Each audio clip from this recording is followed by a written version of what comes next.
सत्संगत जी, प्रेम से कहना धन्यकार जी। सत्संगत, गुरु की बड़ी कृपा है, रहमत है कि हम आज गुरु के चरणों में जुड़े हैं। इनके चरणों से वो खुशियाँ, वो रहमतें वो मिलती रहती हैं। तो कहते भी हैं सत्संगत कि बिना गुरु के ज्ञान न होवे, ज्ञान बिना नहीं टिकता ध्यान। कि बिना गुरु के ज्ञान नहीं होता और बिना ज्ञान के ध्यान नहीं टिकता। क्योंकि सत्संगत कहते हैं कि जल के बीच मथानी है, कि जल के बीच में मथानी मथते हैं तो उसमें से घी प्राप्त नहीं होता। तो कृपा करो सत्संगत जी, ये जीवन भी इस तरह से हमने इसको भक्ति में ढलना है। इस तरह इसको बिगाड़ना नहीं है कि जल के भीतर मथानी मथते रहो और कुछ भी प्राप्त ना हो। कि हम अनेकों सत्संगत कर्म कांड करते रहें और कुछ भी प्राप्त ना हो। कहते हैं गुरु दिखावे गुरु मनावे, गुरु ही प्यार सिखाता है। बिना गुरु की कृपा के ये जीवन का सत्संगत जो एक मुश्किल कार्य है वो हो नहीं सकता। मुश्किल कार्य एक ही है, इस आत्मा की मुक्ति, जीवन मरण से छुटकारा।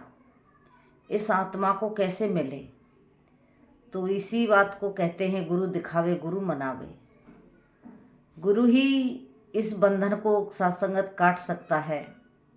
कहते हैं बंधन तोड़ मिलाए राम, अनहद सहज लगाए ध्यान। कटे कलेश सदा सुख रहिए, ऐसा दाता सतगुरु कहिए। कहते हैं बंधनों को तोड़ करके ये राम, इस निराकार प्रभु परमात्मा सतगुरु से मिला देते हैं। सतगुरु किसी देह का नाम नहीं है, सतगुरु ज्ञान का नाम है। तो इस ज्ञान से गुरु जोड़ देते हैं तो हमारी आत्मा का बंधन टूट जाता है। बंधन तोड़ मिलावे राम, के बंधनों को तोड़ करके राम से मिला देते हैं। अनहद सहज लगावे ध्यान। ये परमात्मा निराकार अनहद है, इसकी कोई हद नहीं है, ये बेहद है। इसको हम जमी जमा के बीच में समस्त एक ज्योत है, घाट है नवाद है, घाट बात होत है। कहते ये एक ज्योत है, एक ही है, दो चार नहीं है, दो चार छः नहीं है, एक ही ज्योत है। इसीलिए इसी के साथ अनहद के साथ में सद्गुरु हमारा रिश्ता जोड़ देते हैं। और जब इस अनहद के साथ हमारा रिश्ता जुड़ता है तो फिर कटे कलेश, फिर सारे कलेश कट जाते हैं। सारे कलेशों से निजात मिलती है। और कलेश क्या है? कल सबसे बड़ा कलेश है जीवन मरण। कि आत्मा जन्म जब बार बार जन्म लेती है, बार बार जन्म लेती है, बार बार मरती है। तो इससे निजात सद्गुरु दिलाते हैं, इससे छुटकारा सद्गुरु दिलाते हैं। जब इससे छुटकारा मिलता है तो फिर ये आत्मा मुक्ति को सत्संगत प्राप्त करती है। कि अनहद सहज लगावे ध्यान, कटे कलेश सदा सुख रही। सदा सदा के लिए फिर सुखी कर देते हैं। इसीलिए तो महात्मा कहते हैं जो चाहे सुख सदा तो शरण राम की ले। के राम सद्गुरु को कहते हैं कि सद्गुरु की शरण में आ जा। अगर तू सदा सदा के लिए सुखी होना चाहता है, सदा सदा के लिए अपने जीवन का कल्याण चाहता है, तो सद्गुरु की शरण में आ जा। और सद्गुरु की शरण में आकर के अपनी इस आत्मा का कल्याण कर ले। तो ये बंधनों को तोड़ करके सद्गुरु हमको सुखी करते हैं। अनेकों प्रकार के बंधन होते हैं, ऊंच नीच के, अमीर के, गरीब के, ब्राह्मण क्षत्रिय वैश्य के, मैं फलानी जाति का हूँ, कहीं गरीब के, कहीं नीच के, कहीं ऊंच के। इस तरह से अनेकों बंधन इंसान के जीवन में होते हैं और ये इन्हीं में बंधा रहता है। और फिर कहीं कर्म कांड में भी बंधा रहता है कि सुबह उठना, ये कर्म करना, वो कर्म करना, ये करना। वो को बंधन बांधता ही चला जाता है, क्योंकि वो कर्म कर रहा है। कहते हैं कि अच्छे कर्म सोने की बेड़ी, बुरे कर्म लोहे की बेड़ी, बंधन दोनों में है। इसलिए सद्गुरु इन बंधनों को तोड़ करके इस राम से मिलाता है कि तेरे बंधन सारे काट दूंगा और तू राम से मिल जा। तो ये बनत सद्गुरु बनाते हैं, ये हमारे ऊपर कृपा करते हैं, तब सत्संग जी हमारे जीवन में ऐसी एक भक्ति, एक सहजता, एक सहन शक्ति, सहनशीलता ये आती है। कहते संत का जीवन बड़ा सहज होता है, वो सबके साथ प्रेम करता है और सब में इस प्रभु परमात्मा निराकार को देखता है। कहते हैं जीव में, पशु में, जानवर में, इंसान में, सब में इसको ये प्रभु परमात्मा नजर आता। महात्मा तो कह रहे थे बिच्छू, सांप, कातर, इनमें भी इस हरि को दर्शन करता है संत। तो सत्संगत ये तो बहुत मुश्किल है, इतनी ऊंचाई को छूना तो बड़ा कठिन है, लेकिन सत्संगत फिर भी कहते हैं कि चारों तरफ मेरे राम का दुख लगे ना भाई। कि तो चारों तरफ इस प्रभु परमात्मा का वासा है कि जब हम ऐसा अपना व्यवहार, अपना जीवन को बना लेते हैं तो फिर ये परमात्मा हमारा पहरा भी देता है। ये हमें हर मुसीबत से, हर समस्या से, हर बीमारी से ये हमारी बचाव रखता है। तो इसीलिए महात्मा कहते हैं कि सिमरन का जो कवच है इसको हमने हमेशा करते रहना है, सिमरन करते रहना है। जब हम सिमरन करते हैं इस प्रभु परमात्मा को, अंग चारों तरफ हाजिर नाजिर देख करके इसका ध्यान करते हैं, तो फिर ये अपना घेरा डाल लेता है। तो फिर दुख सुख हमको नहीं लगते, दुख सुखों से फिर ये आत्मा ऊपर उठ जाती है। तो क्योंकि दुख सुख तो लगते हैं शरीर को या फिर मन को लगते हैं। किसी ने कोई बात कही तो मन को बुरी लग गई, मन को ठेस पहुंच गई तो वो बुरी लग गई, लेकिन इससे ऊपर उठ के संत महात्मा अपना जीवन जीते हैं। तो ये बहुत ऊंची बातें हैं, बहुत गहरी बातें हैं। इन पे चलना और इन पे अपने जीवन को ढालना ही एक सत्संगत भक्त का जीवन होता है। तो आज सद्गुरु तो इन ऊंचाइयों को सत्संगत सबको दे रहे हैं, सबको बराबर ज्ञान दिया है, सबको बराबर भक्ति दे रही है, सबको बराबर सेवा सुमरन सत्संग का आदेश भी दिया है, आदेश संगत भी दी है।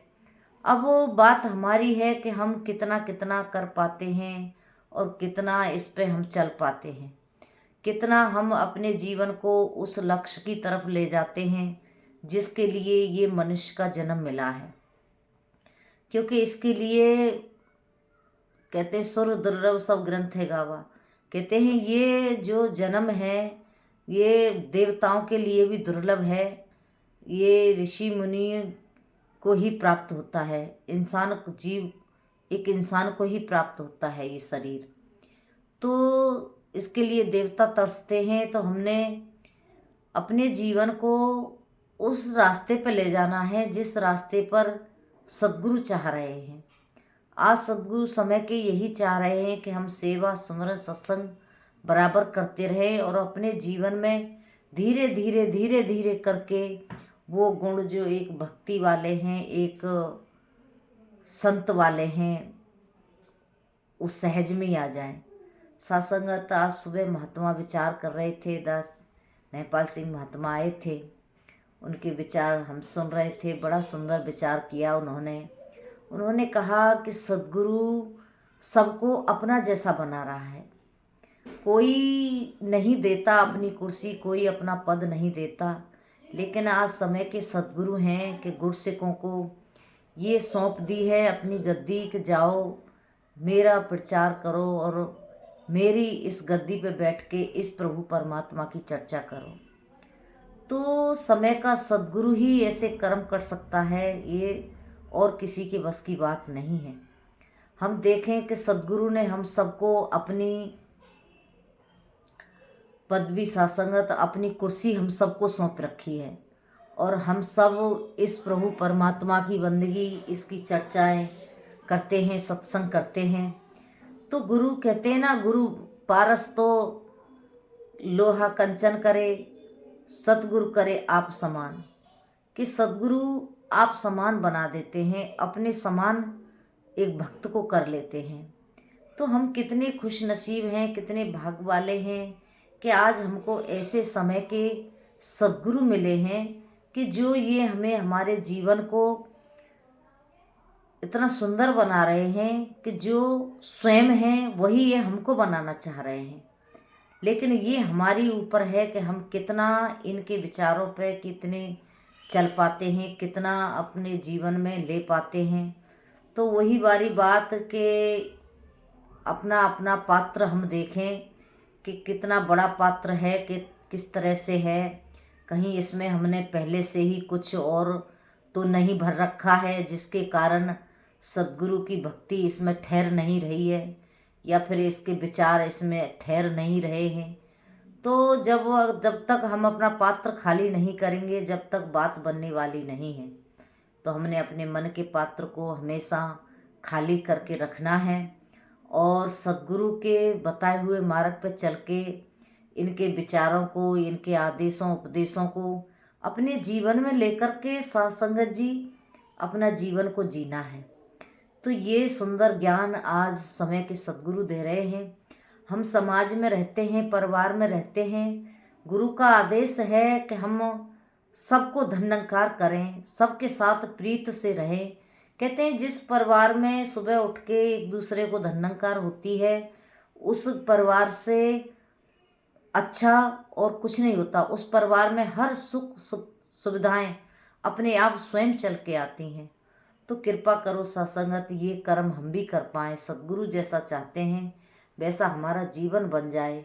तो दासी अर्सी अरदास करती है, सद्गुरु माता जी आप कृपा करो, रहमत करो कि हम आपके बच्चे हैं, जैसे भी हैं ऐसे हैं तो आपके ही हैं। और आपने इस सुंदर ज्ञान देकर के हमको बड़ा हमारे ऊपर परोपकार किया है। तो हम आपके बताए हुए मार्ग पर चल के इस भक्ति को करते रहें, सेवा सुमरन सत्संग करते रहें और सद्गुरु के साथ जुड़े रहें। सद्गुरु के साथ कहते हैं ना, जो पत्ता डाली से जुड़ा होता है, जो फूल डाली से जुड़ा होता है, हरा भरा होता है, महक रहा होता है, टूट जाता है तो फिर वो सूख जाता है। ऐसे हमारा जीवन है, अगर गुरु के साथ जुड़ा है तो सत्संगत ये इसमें हरियाली बनी रहेगी, ये भक्ति बनी रहेगी। और कहीं गुरु से दूर हो गए तो फिर बात बनने वाली नहीं है। तो दासी ऐसी अरदास प्रार्थना करती है कि हम सेवा सुमरन सत्संग हमेशा करते रहें और सद्गुरु माता जी के चरणों में जुड़े रहें। जैसा जैसा आदेश गुरु का है वैसे वैसे हम चलते चले जाएं। और आप संत महात्माओं के लिए अरदास प्रार्थना कि सबको भला करो भगवान, सबका सब विध हो कल्याण। ऐसी अरदास प्रार्थना प्रेम से कहना, धन्यकार जी। और कहीं शब्दों में कोई गलती हो गई हो तो दासी को बख्श लेना, प्यार से कहना, धन्यकार जी।